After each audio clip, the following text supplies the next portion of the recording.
माँ पर और पिता पर कुछ पंक्तियां आपके बीच निवेदित करता हूं। आप यहाँ जितने लोग बैठे हैं, मुझे नहीं मालूम कि किनकी माँ जीवित हैं और किन्होंने माँ को खो दिया, पर मेरा व्यक्तिगत मत यह है कि जिनकी माँ जीवित हैं, जिनके पिता जीवित हैं, वो दुनिया के सबसे संपन्न लोग हैं, वो दुनिया के सबसे अमीर लोग हैं, वो दुनिया के सबसे धनाढ्य लोग हैं।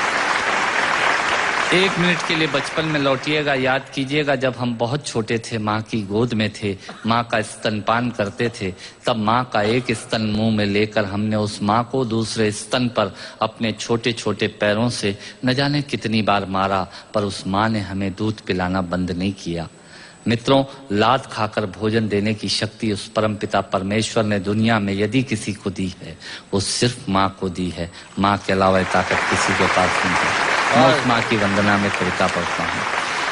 याद कीजिएगा उन दिनों में जब हम चौके में, रसोई में बैठकर खाना खाया करते थे और माँ खाना बनाती थी, उस वक्त थाली पर बैठकर हमने जब भी इधर उधर देखा, वो माँ समझ गई और उसने नमक का डब्बा हमारी तरफ सरका दिया। हमारे बिना बोले को समझने वाली वो माँ, जब हम उसे खो देते हैं, वो माँ हमें बहुत याद आती है। वो माँ जो हमारे परीक्षा देते जाते वक्त दही की कटोरी लेकर शगुन बनकर आकर खड़ी हो जाती थी, उसे हम खो देते हैं। वो माँ हमें बहुत याद आती है। रमेश सोज की 4 पंक्तियां माननीय नेताजी यहाँ बैठे हैं, मैं पढ़ता हूँ। मुझे अच्छी लगती है कि बहुत रोते हैं लेकिन दामन हमारा नम नहीं होता, इन आंखों के बरसने का कोई मौसम नहीं होता, मैं अपने दुश्मनों के बीच भी महफूज रहता हूँ, मेरी माँ की दुआओं का खजाना कम नहीं।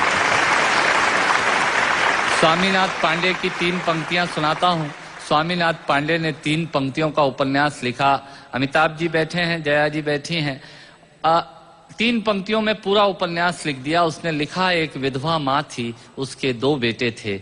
एक बेटा नीचे वाले माले पर रहता था, दूसरा बेटा ऊपर वाले माले पर रहता था। विधवा माँ 15 दिन एक बेटे के यहाँ खाना खाती थी, विधवा माँ 15 दिन दूसरे बेटे के यहाँ खाना खाती थी।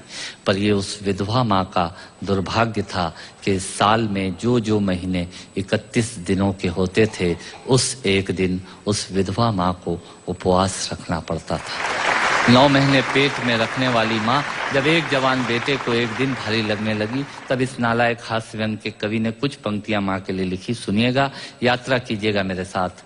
माँ संवेदना है, भावना है, एहसास है। माँ संवेदना है, भावना है, एहसास है। माँ जीवन के फूलों में खुशबू का वास है।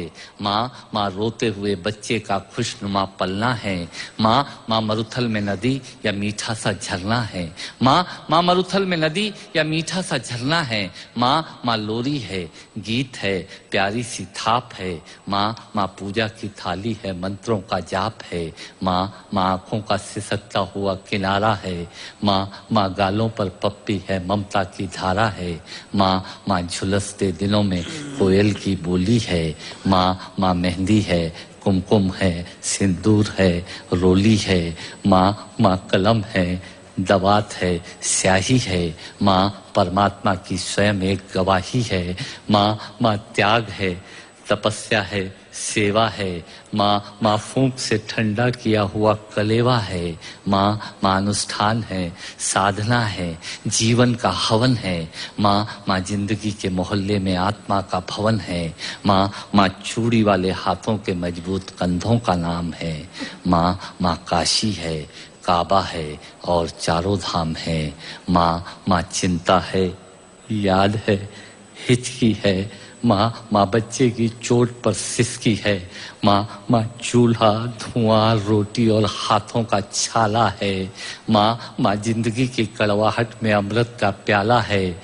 माँ पृथ्वी है, जगत है, धूरी है। माँ बिना इस सृष्टि की कल्पना अधूरी है।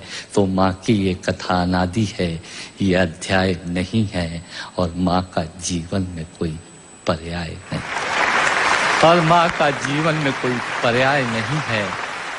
तो माँ का महत्व दुनिया में कम हो नहीं सकता, और माँ जैसा दुनिया में कुछ हो नहीं सकता। माँ जैसा दुनिया में कुछ हो नहीं सकता।